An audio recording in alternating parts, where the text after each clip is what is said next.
In the UK, millions of tons of clothing are discarded annually.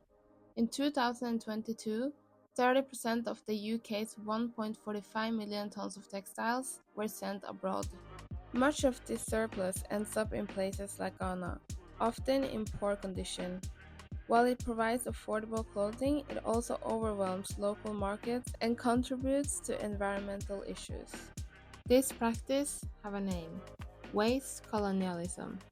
My name is Frida. Being both Ghanaian and Norwegian, this film is also personal. It's not just about fashion waste, it's about the connection between two parts of my heritage and how one impacts the other.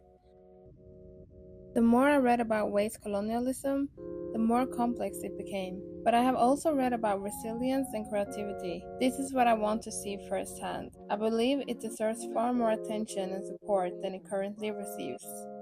Waste colonialism refers to the practice of exporting waste from high-income countries to low-income countries. The practice often involves unwanted items like clothing, electronics, and plastics. The origins of waste colonialism can be seen in colonial roots. It originates from historical patterns of colonial exploitation and then unequal power dynamics, where high-income countries have more resources to manage waste, where low-income countries often lack infrastructure. I started my journey in Ghana by hearing the perspectives of someone who has been in the local fashion industry for a long time and how she has experienced the changes in the industry. Miss Catherine has owned her fashion store since 1998. She shared the challenges she has faced over the years. The business started well, bustling with customers. It was good. It was good. We had a lot of customers. In fact, our place was packed full. Um, we had almost about 20 sewing industrial sewing machines, mainly African prints. We made here. About 8 years ago, things changed. Business slowed down, and she had to let go of her artisans. According to Catherine, the combination of economic struggles due to inflation, the influx of secondhand clothing, and the cheap Chinese imports has made it increasingly difficult to maintain a local store. This secondhand clothing has been in the system for ages, and it's also part of our downfalls. We in the sewing industries. Yeah, the people will prefer those one because it's cheaper, but they forget that whatever is cheaper is expensive. And I think we've done a lot of like talking, educating people on these secondhand clothing, but well, their finances are low, so why not? They would go for it. In Ghana, there is a rich history of handcrafts and textiles. Despite the challenges, Catherine remains positive about the future and the resilience of the cultural heritage. Our culture is still standing, though balances, but culture is culture. People had to do shadow work because the price they will pay is so low. We put in a lot of effort, so our charges are higher. Durability is important to me. Yes, I can't go low. Despite the challenges posed by the influx of secondhand clothing, there are brands in Ghana that are creating positive change in the fashion industry. Ose Duro is one of these brands. Based in Ghana, they produce modern garments using handmade techniques by artisans. Their mission is to create high-quality products through collaborative practices, fostering a sustainable livelihood within the local textile industry. Molly, co-founder of Ose Duro, tells me that she has for a long time had an interest in textiles from this region of the world. When her co-founder invited her to Ghana, she was excited to explore the potential and what that would lead to. She approached me and was like, I think it could be interesting to come and do a project here and um, work with the textiles and the artisans that exist here. We really initially started out as an experiment. What happens when designers from the global north come to this context and engage with the materials that exist here, the processes that exist here, the aesthetics that exist here? Um, And I would say that it remains quite open. We do a lot of collaborations with artists. The most important values for us is the quality of our relationships with everyone we work with. So how can we address power dynamics? How can we address the financial implications of how everyone in the supply chain is being impacted? Yeah, how do we make sure that we're, as to whatever extent we can, we're having a positive impact on the lives of everybody that we're working with. I would say that. So when we talk about, terms like sustainable fashion or ethical fashion are really broad and mean a lot of different things, and because of that sometimes don't mean anything. We focus on the social elements of like the relationships, whether it's people selling fabric, dyers, sewers. We don't produce anything in-house. We contract with people who make everything. We're trying to really like honor the time that goes into it and the full value of the work that it takes to create the hand-dyed fabric that we use. So we bring in the undyed fabric, we give it to the batikers, they dye it, comes back to us. We give it to the sewers, they sew it. An important step in our process is our quality control. We have a team that is in the sewing spaces. So every day they're out with a different sewer, checking the clothes before they come back to us. And that we've developed like our own whole process for that. And that is what allows us to do this kind of very decentralized production. At Ose Duro, nothing goes to waste. Clothes that don't turn out as intended are either upcycled or sold at their showroom in Ghana. They also sell scraps from manufacturing that they recycle or donate to the OR Foundation for shredding. But I think there's a possibility here that all these unique crafts can be retained and their value can be, their value can stay with the people who've carried them for so long. And one of the weavers who I've spoken to talks a lot about how his work can remain relevant, and that's a primary responsibility of any artisan, is to keep their work relevant to the times. Yeah. After speaking with Molly, I wanted to understand how the influx of secondhand clothing impacts local artisans. I was fortunate to get in touch with the artisans that are working with Ose Duro to talk about why preserving these handcrafts are so important. Felicia has been sewing for 10 years and she started her business around 2 years ago. Her small shop has 3 artisans. One of her main clients is Ose Duro. Of course, yeah. Osedro always give us production. Right. So they are always getting money for themselves, for their family. I needed to get money to get even machine. So I started with one and then gradually. They have to take good advantage of the little space, and the scraps are saved to later be returned. So the moment we finish the production, we gather everything and then send it back to the client.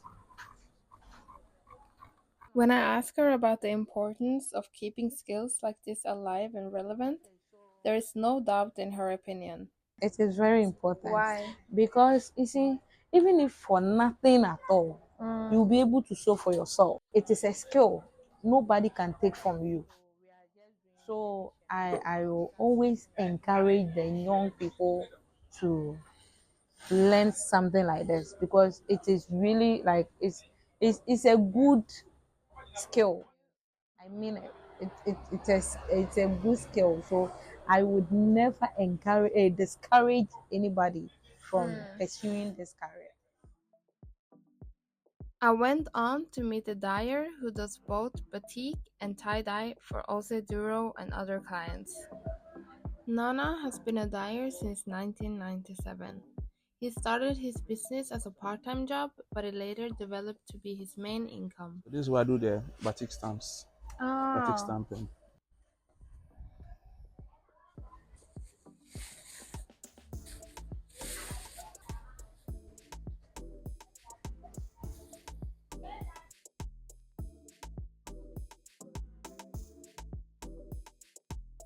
I have, at a point, I had 20 workers. Some have gone to school. So presently, I think I work around with nine or 10. To learn the skills he has, he went to a man who teach him all about the techniques. But this was a far journey for Nana. I I had to walk to, I think, about 5 miles. So I walk every day to go and learn from one guy. He has even traveled, so he no longer does it. I do some of the styles of tie dye. I'm not really an expert in tie dye, but I'm an expert in batik making. I know some of the techniques in tie dye. So what you have on the line now is tie dye. He's been working with OC Duro since 2009. Brands like this contribute to sustaining a livelihood, taking care of family, and providing access to medication. I have some other ones that bring jobs, but those ones are not frequent as Osedro.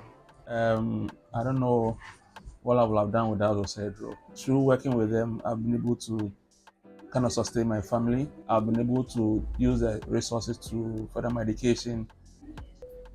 That is a big impact. Very big impact. He thinks it's very important to pass down the skills to the next generation. All my workers are young guys. They are so interested in doing the work that they're doing. Apart from giving them some money, I think they are very interested in learning the skill.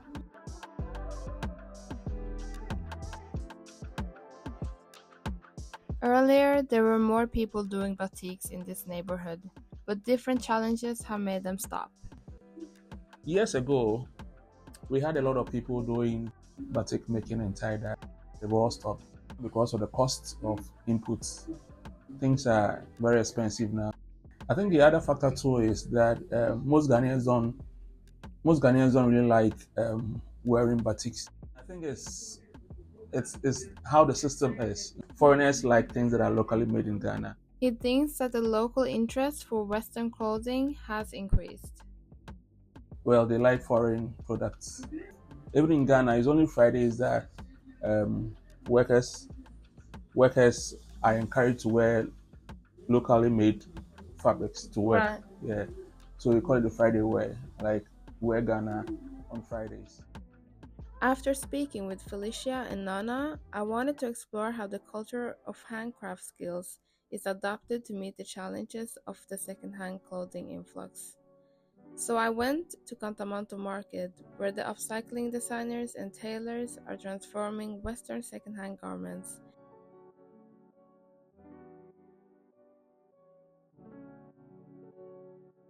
It is estimated that around 15 million garments arrive in Kantamanto market every week.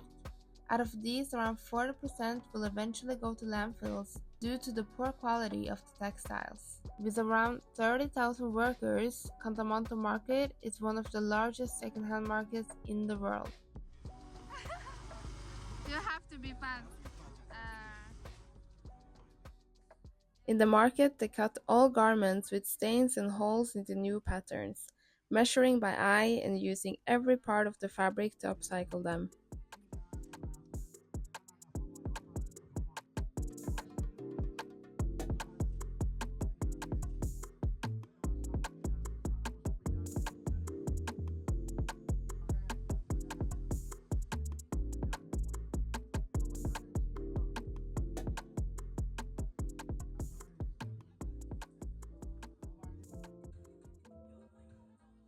Coffee is a 23-year-old upcycling designer based in Kantamanto. He has been working as a designer for 3 years.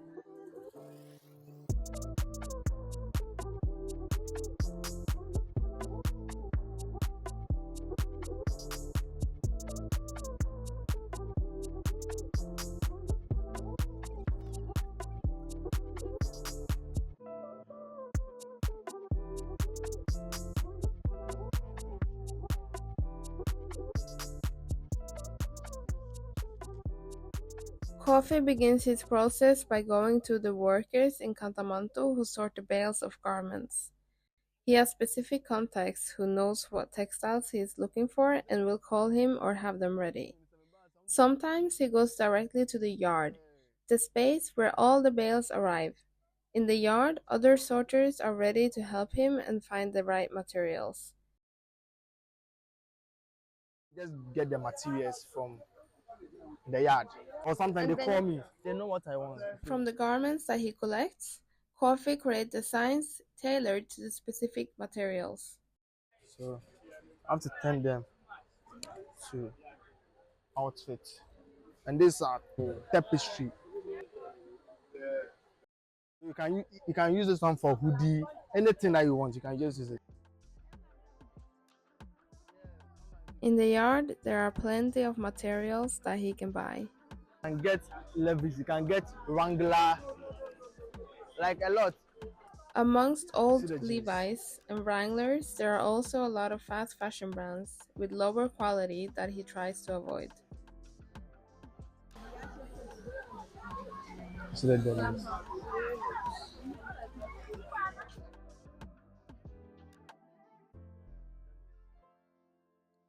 Yes, 20 cities. The white is also nice. You can even buy like one as 10 cities just to get the pockets. Yeah, like something like this. I can use this to film me. Yeah. You can get this and drink it.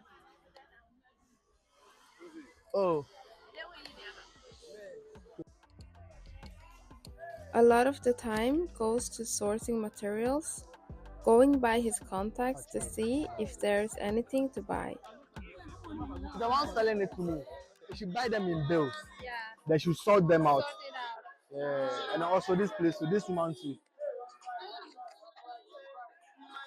This whole area in Kantamanto that Kofi is showing me are filled with upcycling designers and tailors, and there is a lot of talent here. Yeah, like this is where I started creating of outfit, like upcycling. Like we just get the jeans, we cut them, we blend it to make an outfit. A sneaker box to a bag. Oh wow. Let me see. You see, you It's can't. like a purse? Yeah, a bag, a backpack. But this was made out from how do you call it? Sneaker box from Nike. You get it? And you cover it in plastic or? Yeah, plastic leather, Ah. a plastic material. And where is like this from? Is it the hardware? Is it from? It's from Kantamanto.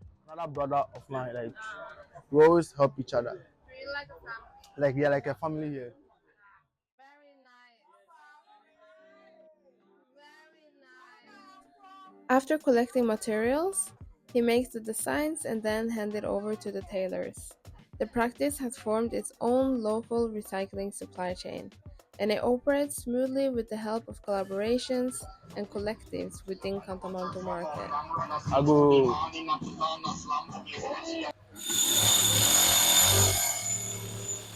In Kantamanto, artisans and designers create a community of shared knowledge and skills, learning from one another and offering mutual support. I've been working with him about like 3 years. Wow. 3 years. And you're helping each other out? Yeah, we help each other. Yeah. Like we are like one. So there's no competition because I feel like I'm doing what I can do. Yeah. When I ask him where he sells his designs, as ironic as it is, most of it goes back to where it came from. I sell them France, Norway, like I think UK and USA. UK, Yeah. yeah.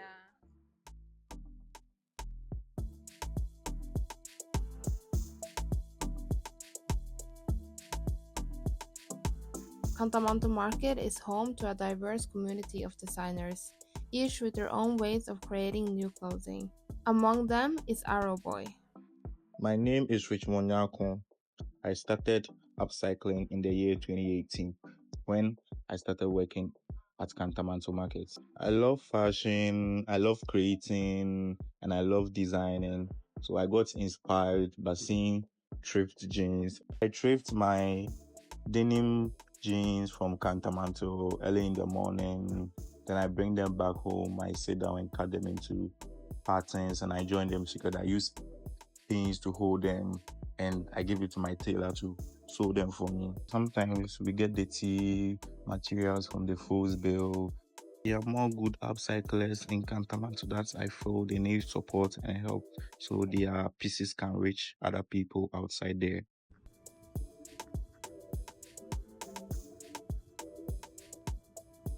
It is not only designers based in Kantamanto who repurpose the textiles that floods in.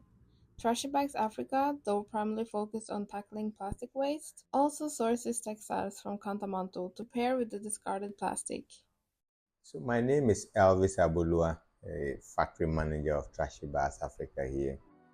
That's why we see it very relevant. Sachet bags or water bags are small sealed plastic pouches filled with drinking water. These single-use bags are a popular and affordable way to access clean water, especially in areas where bottled water is too expensive or unavailable. However, they contribute significantly to plastic waste as the bags are often discarded after use. The plastic colonization. People don't understand. It's no longer the organic material that you eat your food, watch it, or whatever, and then you throw away that easily transform into manure that could be put back on the soil. We now have a situation where it's a material that doesn't easily give up after using it and throwing it away. We have like a country where plastic was used very minimally, and people mostly use organic material. What's happening is that people still have the old perception. I drink and I throw it away just like the leaf that was used to wrap my food for me. So quality control is really very important here through all the processes. So what we do here is that we have 30 people working here. On daily basis, we have people collecting the plastics and then bringing to us, selling to us. The incentive is that people know they can bring substantial quantities of these plastics that are found everywhere, and then they can get money for that. Even though trashy bags primarily uses sachet bags to create new products, they also source a variety of other materials to add value. Most of these materials comes from places like Kantamanto and scraps from local tailors and menders. Apart from the water sachet, we've had huge collections of other waste material. An example is the off-cut pieces of fabric. There's a collection of lots and lots of pieces. And what we do is that we buy those also from those women. Before, the precedence has been that anything that accumulated that they couldn't use any further to make shirts or dresses, they would just accumulate them in the night, set fire, burn them, pollution galore. And then apart from that, also we have the denim. A lot of them end up in Kantamanto. Buy them from Kantamanto. So the billboards, I'm sure from where you came from, all the streets in Accra and all the other regions, you see all these giant billboards advertising companies, either about athletics, food, and other sports and other brilliant things being advertised. Very colorful. Even though we are doing products out of recycled material, we have to keep up also to international standards. Trash Bags Africa is also committed to supporting local communities by empowering children through education and knowledge about environmental challenges. So every now and then when we get funding, we make these bags and then we put in the contents, exercise books, all that a child requires to take to school. The school bag as one of the very productive tool in terms of changing perceptions. Because to be honest with you, adults, it's very difficult to change perception. It's interesting when it's raining here and the kids have to run through the rain to school. It helps. Before this would drench, it takes young ones. We introduce that kind of creativity sense, and then we last year we had also schools here, the St. John, the cluster of schools in Tema.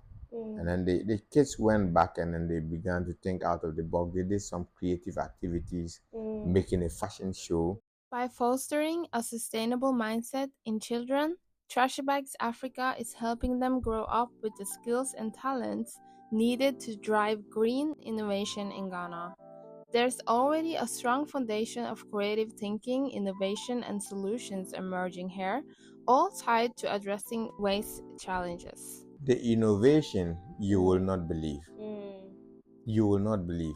And then they built all that innovation locally here using scrap metal and then all that. Actually, people here are very creative, very innovative. But then the other challenge is that if there's incentive for that, there should be some kind of market channel for them. That when they make these, it's just not a waste of their time, but they know that we can make this for a certain value. And that has been one of the biggest challenge. And we see that it's expanding on daily basis. People are getting also into the creative arena in terms of also using recycled material. It's challenging when you have to make products out of recycled material uh, as compared to new material that you can just easily design, and then it is what it is, and you can't reject the material. So this is the amazing story that we have for the world, that we can do anything at all. That is helping also with the plastic plague that we have. Really fun when we had to open these, building to a situation where everyone wants to belong to the green team, doing something about the environmental repercussions that we have. And I think we are motivated by that as compared to the recent past where it's just like having waste and not knowing what to do with it.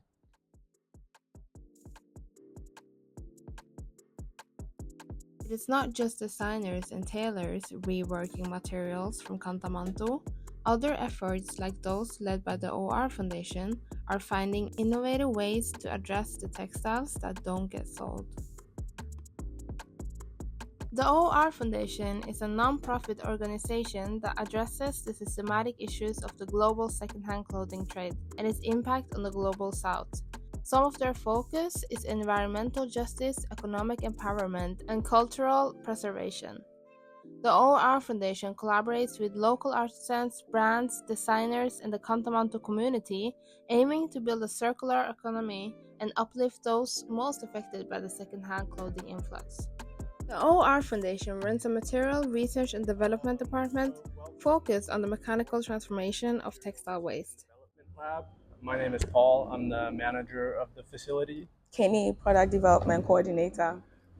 So as a department, our focus is on identifying and developing material transformation pathways for the tons of waste that are currently flowing through Kantamanto on a weekly basis. Kantamanto is the largest resale and reuse secondhand clothing market in the world, and a lot of waste comes out of that market because you have about 15 million garments coming into the market on a weekly basis. So we go to the retailers and then we buy the waste from them. Currently, we're specifically buying cotton-rich t-shirts. We go to the market, ask the retailers, what haven't you been able to sell? What are you going to throw away? What is waste? They call it asier, which is cheap for under. So the last thing that you can sell. Because in Kantamanto, waste is anything you can't sell. That specific dynamic is a result of oversupply. So the reason it's not seen as valuable is not because the garment itself is not useful, but because there's so many garments available that there aren't any people to buy them. The department buys the waste for around 80 US cents per kilo, 8 times more than other external companies that come to Kantamanto to get the unsold goods. There's many costs associated with handling and managing this waste, which currently are externalized onto groups of people such as the retailers who are buying the bales, paying for their transport, paying for their storage, paying for their disposal once they can't sell it. Paying for the upcycling, paying for the washing, paying for repairing a hole before they sell it, whatever the case might be. And so for us, we aim to pay the retailers an amount of money that compensates them and accounts for those costs. Behind us is our material bank. What you see here is roughly, I would say, 7 or 8 tons of garments. We've collected over 30 tons in the last year. And when we bring them to our facility, they're already sorted by material type, but then we sort them further by color. After sorting, The garments are compressed for easier handling and storage. This pink bale press is one of many machines in this facility that is built locally from the metal market right across the street. There's a metal market across the road, which, if you're in Europe, you've likely heard of it before, but you've heard of it as the largest e-waste scrapyard in the world. It's been presented as this apocalyptic nightmare where all of the electronic waste is dumped and then people are salvaging through it. That is a reality, and that does happen. However, just adjacent to that is a metal market, which functions in a way that is very similar to Kantamanto, but instead of with secondhand clothing, it's with metal. decommissioned machines and automobiles. So you have hundreds of talented engineers, fabricators, designers who take those salvaged materials, organize, resell, and then remanufacture them into localized equipment that is sold throughout the country of Ghana. By building this here, we're proving that this equipment that's necessary for material transformation can also help to support the local economy and not just transform the waste into something useful, but also create dozens of jobs that are kind of indirectly related to the material transformation. And that's critical because Ghana has a huge unemployment problem right now, and the government is under pressure to create jobs. You have many fashion companies who are responsible for producing the clothing that ends up here, who are actually considering Ghana as their next hub of production because of how low the daily wage minimum is. And so what we're trying to do by producing these transformation pathways and producing this equipment and producing this local material economy is demonstrate that there's actually ways to create jobs that can clean up the mess rather than just continue to contribute to the mess. The garments go through a shredding machine, breaking them down into finer materials. So you can see the teeth and the goes. Chew up the garments into like a coarsely shredded textile. It's important to note this was built right here, not even like in the country of Ghana, but right here. And it's built like from 80% salvaged metals, which is also significant because when you talk about building equipment, there's a huge carbon footprint associated with virgin metals such as steel and other things because of how much energy is required to produce them. So by reusing a gearbox, reusing the frame, building the shaft out of hydraulic pistons, a large amount of the material that's used to actually produce this machine is being kept in circulation. After the material is shredded, we put it in the granulator to come out with a finer shred. These shredded materials are then combined with cassava glue in another locally made machine. Maxwell built this. His brother, Okay, So after the material is shredded and granulated, we pour it in here and add cassava glue to starch. And the reason we're using cassava glue is that it is natural, and two, that it's readily available here in Ghana. A lot of people in Kantamanto market use starch for various reasons, for pressing, for washing, and keeping the material safe. One of the other things that we're trying to make sure to do is to keep our solutions adaptable so that people in the market can also pick up the businesses and they can be made in the market. So our first shredder, the baby shredder, was built to fit into stalls in the market. And again, if you look at this, it's all built primarily from salvaged materials. So this is like the differential from a truck axle. This as well is formed stainless sheet that came from some other purpose. The final mixture is then formed and dried. The dried material is taken to the creative workshop where it is analyzed and discussed to determine its potential usage and value. We're also innovating and trying to see what products can be made from the fiberboard that can also be sold, that have economic value as well, to bring value to the entire process. And we have like actual finished products, but none are really actually in this facility. Yeah. They're at our I mean, office. I guess what we are doing is creating value out of material that doesn't seem to have as much value currently, and that doesn't seem to have a place to go. It doesn't have a home that is safe for us as humans, for our environment. I mentioned earlier, 15 million clothes come in every week. Ghana has a population of about 30 million. It requires all of us to buy a garment every other week. Yeah, that's Yeah. crazy. How about these? Kind of cool. Yeah. So these are pieces of the rough boards which have been finished using conventional woodworking equipment. So like table saw, sanders, planers, these types of things. Yeah. So you can cut them up into pieces and then join them and produce different things.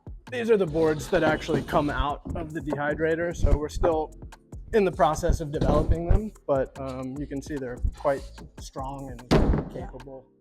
In addition to the mechanical transformation like upcycling and recycling, they are also working with exploring biological transformation like decomposition and breaking down the toxic components of clothing back into nutrients that can safely return to the environment. So this is our decomposition facility. We have a team within the Ore Foundation that's focused on ecological research and remediation. And so we, as the Material Research and Development Department, work closely with them on this project.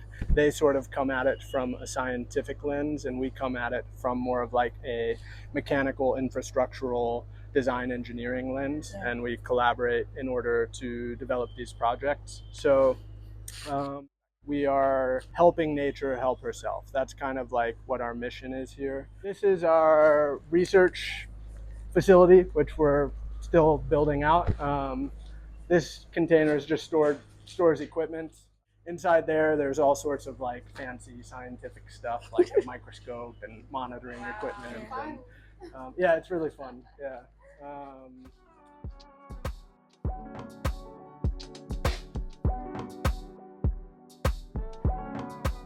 So how is the impact of secondhand clothing affecting the broader fashion industry, and how can we move forward?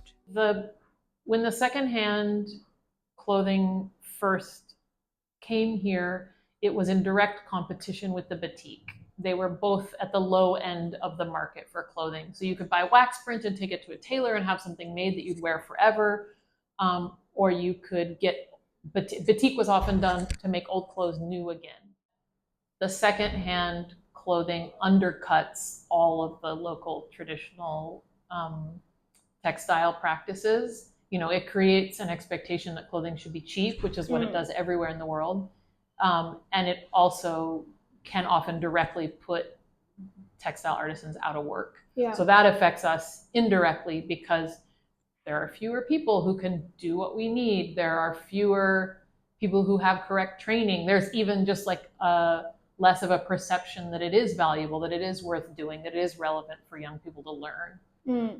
So I would say it mostly affects us kind of indirectly in that way, whereas it undermines the industries that we want to see grow. Yeah. It seems like it's progressively becoming worse for like the dealers who are buying bales, and then potentially what's in the bale is not even worth what they spent on the bale. So I would definitely challenge the idea that it's like a necessary or a particularly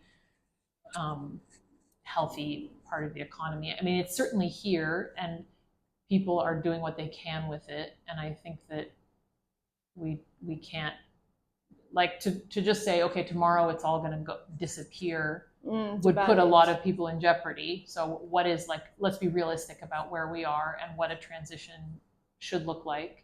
This, like, which one is better question isn't that productive. I think it's more interesting to be like, where are we heading? Like, from where we are, where are our choices going to take us? So can we move towards less dependence on cheap foreign goods? Can we move towards more self-sufficiency?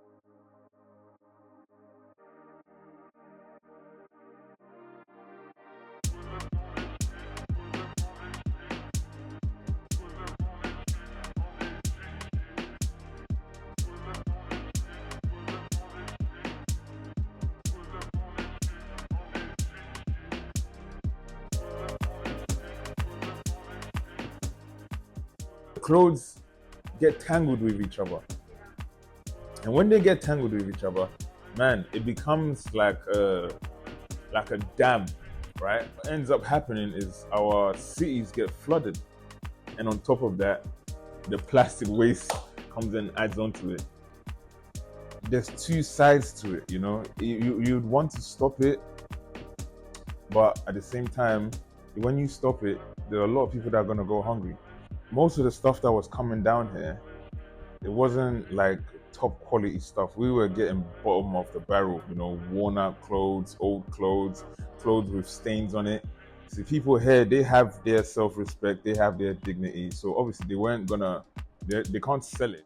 Oh man, colonialism that's like the root of it all. Something that we've been feeling the effects of, and we just can't shake it off.